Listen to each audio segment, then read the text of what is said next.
From a kangaroo craving sofa time to a donkey galloping indoors and prairie dogs snuggling in sweaters, these pets live like humans.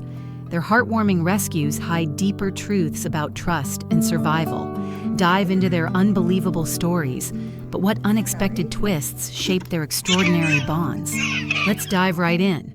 Hey Ruth, check this out. Look at this. Look. Every evening at 5:30 sharp, I stand at the back door, heart racing, waiting for Rufus, my kangaroo, to hop up and demand his couch time. It's become our ritual at Pumpkin's Patch Kangaroo Sanctuary, the non-profit I run with my partner in South Australia. Rufus, with his big, soulful eyes and quirky habits, isn't just any kangaroo, he's family. But when we rescued him as an 8-month-old Joey, scrawny and scared, I had no idea he'd turn our lives upside down. I still remember that first day. Rufus was trembling, too young to survive alone after losing his mom. We took him in, bottle feeding him in our living room. He'd curl up in a makeshift pouch, looking at me like I was his whole world. So we gave him a home, thinking he'd blend in with the 26 other kangaroos and 2 wombats we care for. But Rufus had other plans. Barely a week in, he discovered the couch. I caught him one afternoon, sprawled across it like he owned the place, his long legs dangling off the edge. I laughed, thinking it was a one-time thing. It wasn't. Every evening, like clockwork, Rufus would hop from his enclosure to our back door, waiting to be let in. I'd open it and he'd bound past me, straight to his spot on the couch. He'd flop down, ready to watch TV or nap. So I started joining him, sinking into the cushions next to his warm, furry body. It felt like having a kid who loves movie nights, pure, simple joy. But then I noticed something. Rufus wasn't just chilling. He was claiming the couch, nudging me if I sat too close to his spot. I'd tease him, saying, "Buddy, this is my house." But those big eyes would melt me every time. His love for the couch earned him a nickname, our Humaru, a kangaroo with human habits. He'd stretch out, head on a pillow, looking so comfortable I half expected him to grab the remote. So we let him have his way, reserving that couch spot just for him. But there was a catch. In South Australia, it's illegal to release rescued kangaroos into the wild to protect the genetic purity of native populations. Rufus, whose origins we didn't know, could never leave. I felt a pang of guilt. He'd never bound through the wild like his ancestors. So we built a big enclosure, a safe outdoor pouch, where he and the others could roam, sheltered from wind and predators. It wasn't the wild, but it was home. Still, Rufus preferred the house. The other kangaroos would sometimes poke their heads through the open back door, curious, but only Rufus got couch privileges. I'd watch him sprawl out, his chest rising and falling, and feel this warmth in my chest. He trusted us. So we leaned into it, letting him watch TV with us. Nature documentaries were his favorite, ironically. But one night, everything changed. Rufus fell asleep on the couch, deeper than usual, his soft snores filling the room. It was past bedtime, so I tried to nudge him awake. "Come on, Rufy, outside with the others." He didn't budge. I offered an almond, his favorite treat, waving it under his nose. Nothing. I grabbed my phone and started filming, half laughing, half frustrated. "Rufus, it's bedtime, I'm tired too," I said, my voice echoing in the quiet house. He cracked one eye open, then closed it, stubborn as ever. So I sat there, defeated, watching him sleep, his paws twitching like he was dreaming of hopping across the outback. That video, posted on a whim, went viral. Suddenly, Rufus was a star. People called him the Couch Kangaroo, and his Facebook, Instagram, and YouTube pages blew up. Magazines wrote about him, and I'd get messages from strangers saying, "Rufus makes my day." It was thrilling, but it also scared me. Fame could bring scrutiny. Our sanctuary isn't a zoo. We don't cage animals for show. The kangaroos have acres to roam, food, water, and safety. But would people understand? I worried they'd think we were exploiting Rufus, so I doubled down on sharing our mission, to care for animals who can't survive alone. Rufus's fame became a tool, raising awareness about orphaned joeys and conservation laws. Still, I'd catch myself watching him on the couch, wondering if he knew he was famous. He didn't care. He just wanted his spot, his cuddles, his almond. One evening, as we sat together, a storm rolled in. Thunder shook the house, and the other kangaroos huddled in the enclosure, spooked. Rufus, though, stayed glued to the couch, his head resting on my lap. I stroked his fur, feeling his heartbeat slow. But my mind raced. Running a sanctuary isn't easy. Vet bills, feed costs, and endless work weigh heavy. Rufus's viral moment brought donations. But would it last? So I kept posting about him, not just for the funds, but because his story mattered.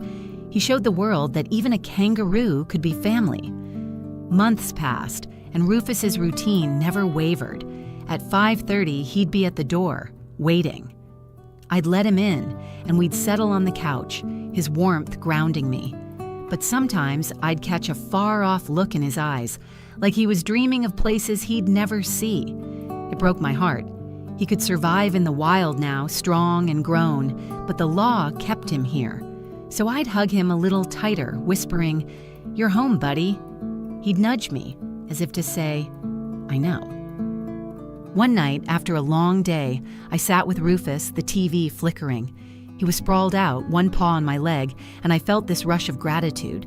He'd come to us lost and scared, but now he was our Humaru, our couch king, our star. His stubborn love for that couch had changed everything, brought us closer, put our sanctuary on the map, and reminded me why we do this. But it wasn't just about fame or even the sanctuary. It was about Rufus, this kind, quirky soul who chose us as much as we chose him. I looked at him, his eyes half closed, and smiled. "Don't ever change, Rufy," I said. He didn't move, but I swear he understood. So we sat there, the world outside fading, just a human and a kangaroo on a couch, sharing a moment that felt like forever. Hey, Cash! Hi! The first time I saw Cash, he was a trembling, wet bundle of fur, barely clinging to life in the tall grass of our farm. My husband Tom and I were checking fences that morning, wandering into a corner of the property we rarely visited. It was quiet, just the hum of cicadas and the crunch of our boots. But then a sharp bray pierced the air, followed by stomping hooves. We froze, exchanged a glance, and sprinted toward the sound. There, in a patch of overgrown weeds, was one of our donkeys, Daisy, pacing wildly. At her feet was a newborn foal, so tiny he looked like a stuffed toy. But Daisy wasn't nuzzling him or licking him clean like a mother should. Instead, she reared up, her hooves slashing dangerously close to his fragile body. My heart lurched, so I shouted, waving my arms to distract her, while Tom dove in, scooping the foal into his arms. Daisy snorted, eyes wild, but she backed off just enough for us to see the umbilical cord still dangling from the foal's belly. Tom pulled out his pocket knife, cut it clean, and we ran, the foal cradled against his chest, back to the house. Inside, we laid him on a pile of blankets in the living room. He was so weak, his little ribs heaving with shallow breaths. I knelt beside him, stroking his damp fur, whispering, "You're gonna be okay, little guy." But doubt gnawed at me. We'd never raised a newborn animal before, let alone a donkey rejected by its mother. Could we keep him alive? So we warmed some goat's milk, rigged up a bottle, and gently tilted it to his lips. He latched on, sucking greedily, and for the first time, his tiny ears twitched with life.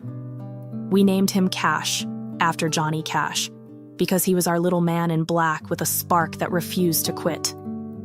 That first night was a blur of worry and wonder. Cash slept in a cardboard box by our bed, but every hour one of us was up, feeding him, checking his breathing. His squeaky brays echoed through the house, so fragile yet so determined. I lay awake, listening to Tom's soft snores and Cash's faint rustles, my mind racing. What if he didn't make it? But by morning, he was wobbling to his feet, nudging my hand for more milk. His big, dark eyes locked onto mine, and something shifted in me. This wasn't just an animal we were saving. He was ours, like a child we hadn't expected but already loved. Raising Cash indoors wasn't part of any plan. We had dogs, chickens, even a couple of goats, but a donkey in the house? It sounded crazy. But Daisy refused to accept him, braying angrily whenever we tried to reintroduce them through the fence. So we turned our living room into Cash's nursery. We laid down old rugs, set up a corner with blankets, and kept a stockpile of bottles ready. At night, he'd follow us to the bedroom, his tiny hooves clacking on the hardwood. He'd curl up on a mat by Tom's side of the bed, his soft snores blending with the hum of the ceiling fan. It was strange, but it felt right, like he'd always belonged there. As the days turned into weeks, Cash came alive. He wasn't just surviving, he was thriving, but his energy was a whole new challenge. He'd gallop through the house, his legs still wobbly, knocking over lamps and skidding into furniture. I'd laugh chasing him, but sometimes I'd panic. What if he hurt himself? So we baby-proofed the house, padding sharp corners and blocking off stairs. Cash didn't care. He'd prance up to our golden retriever, Max, and do a little kick like he was showing off. Max would just yawn, but Cash would bray triumphantly, his tail flicking like a metronome. He was a performer, always wanting us to watch, to cheer him on. What got me most was how Cash saw us. He'd trail me from room to room, his nose bumping my leg if I stopped too long. If I sat on the couch, he'd rest his head on my lap, his warm breath tickling my skin. But it wasn't just attachment, it was trust. He'd been born into chaos, rejected by his mother, yet he chose to love us, to believe we'd keep him safe. That hit me hard. Some nights, feeding him his bottle under the kitchen light, I'd feel tears prick my eyes. How could something so small carry so much heart? We made sure Cash knew his roots, too. Every few days, we'd take him to the fence line to see Daisy. She'd calm down some, and Cash would bounce toward her, braying like he was saying, "Look at me, Mom."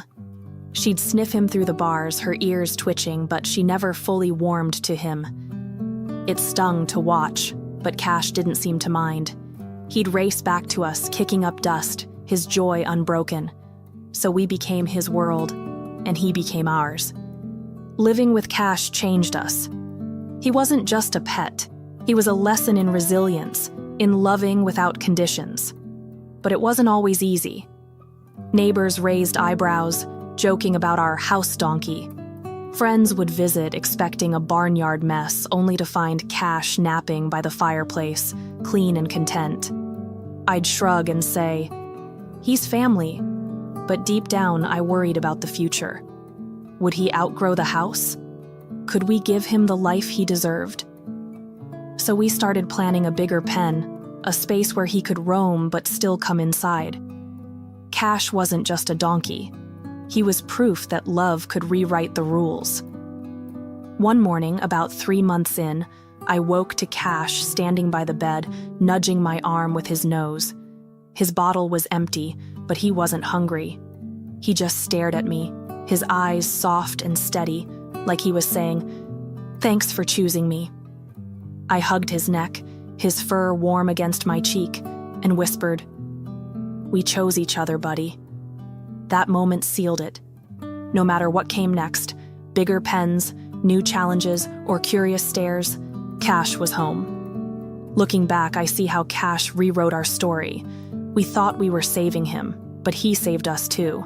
He brought laughter to quiet mornings, purpose to sleepless nights, and a kind of love we didn't know we needed.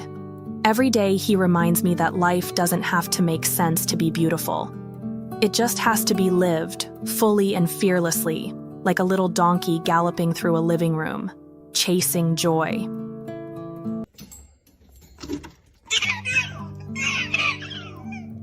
I'll never forget the first time I saw Pablo and Pedro, two tiny prairie dogs with eyes so big They seemed to hold a whole world of curiosity. I was just looking for a pet, something to fill the quiet corners of my life. But these two, they turned everything upside down in the best way possible. Their fluffy little bodies scampered toward me at the rescue center, and I was hooked. I had no idea then how much they'd teach me about love, patience, and the kind of chaos that makes life worth living.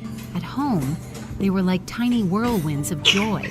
Every morning I'd wake up to their excited chirps, their paws scratching at their enclosure as if they couldn't wait to greet me. It was like they saw me as their entire universe, and I couldn't help but feel special. I'd open their cage, and they'd tumble out, racing to climb onto my lap. But just sitting near me wasn't enough for them. No, they had to be on me.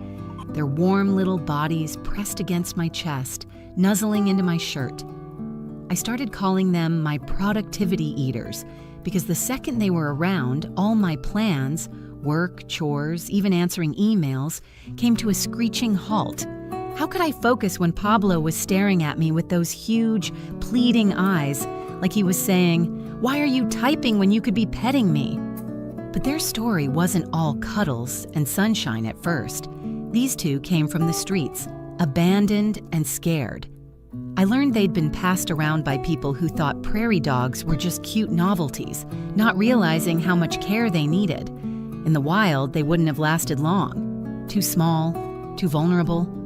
So I knew I had to step up. I wasn't just their owner, I was their lifeline. I dove into research, reading every book and article I could find about prairie dogs. I called vets, joined online forums, and learned how to make their new home a safe haven. It was overwhelming at times, but seeing them start to trust me made every late-night study session worth it. We set up their enclosure right in the middle of our living room, where they could hear my voice and watch the bustle of daily life. At first, they were skittish, darting into their little tunnels at the slightest noise, but slowly they began to relax. They'd poke their heads out, sniffing the air, their whiskers twitching as they studied me. I loved watching them rediscover their instincts, like when they'd burrow into piles of laundry or curl up in the coziest corners of the house. One time, I found Pedro fast asleep in my sock drawer, his tiny body tucked into a ball like it was the comfiest bed in the world. It melted my heart, but it also reminded me how much they needed a place to feel safe. Pablo, though, was my little shadow. Wherever I went, he was right behind me, his tiny claws clicking on the floor. If I sat down, he'd scramble up my leg, determined to perch on my shoulder like a furry parrot. Pedro was different. He'd plop himself by my feet, nudging my ankle until I gave him the attention he craved. But their closeness came with challenges. Caring for them wasn't like looking after a cat or dog. Prairie dogs are wild at heart, and I had to learn their quirks. They needed space to dig, things to chew, and a diet that wasn't just tossing some kibble in a bowl. I spent hours researching the right foods, chopping veggies, and making sure their enclosure mimicked the burrows they'd have in the wild. It was exhausting, but their happy chirps made it feel like a privilege. One day, I was feeling under the weather, sprawled on the couch with a blanket. I hadn't even opened their cage, but Pablo and Pedro weren't having it.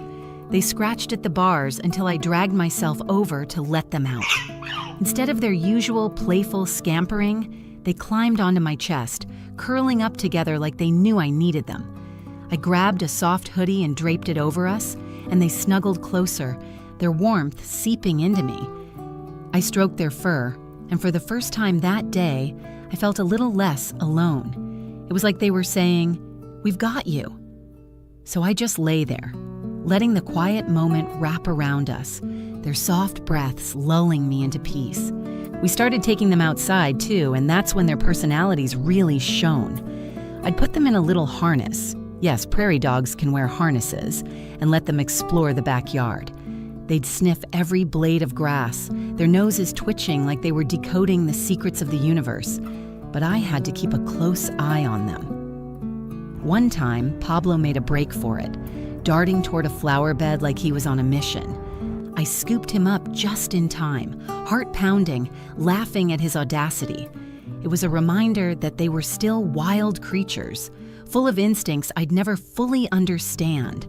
So I doubled down on making sure their world was safe, both inside and out. Caring for them wasn't always easy. There were days when I wondered if I was in over my head. Their enclosure needed constant cleaning, and their endless energy could be a lot to handle. I'd find chewed up socks or shredded papers and groan, knowing I'd underestimated their mischief. But then I'd look at them, curled up together in their favorite blanket, and I'd remember why I'd chosen this. They weren't just pets, they were family. They'd gone from scared, abandoned creatures to joyful little souls who trusted me completely. That trust, that bond, was worth every challenge. Looking back, adopting Pablo and Pedro was the best decision I ever made. But it wasn't a choice I made lightly. If I hadn't done my homework, reached out to experts, and committed to their care, things could have gone differently. Prairie dogs aren't for everyone. They need time, patience, and a whole lot of love. But for me, they've been a gift. They've taught me to slow down, to savor the small moments, like the weight of their tiny bodies on my lap, or the way they chirp when I walk through the door. They've shown me that sometimes the most unexpected companions can change your life in ways you never imagined. So if you're thinking about bringing an exotic pet into your home, take it from me. Do your research. Talk to vets, read up, and make sure you're ready for the responsibility. It's not just about giving them a home, it's about giving them a life where they can thrive. For Pablo, Pedro, and me, that's exactly what we've built together. A life full of warmth, trust, and a little bit of chaos. Thank you for watching. If you like the story, feel free to comment, like, and subscribe. See you in the next video.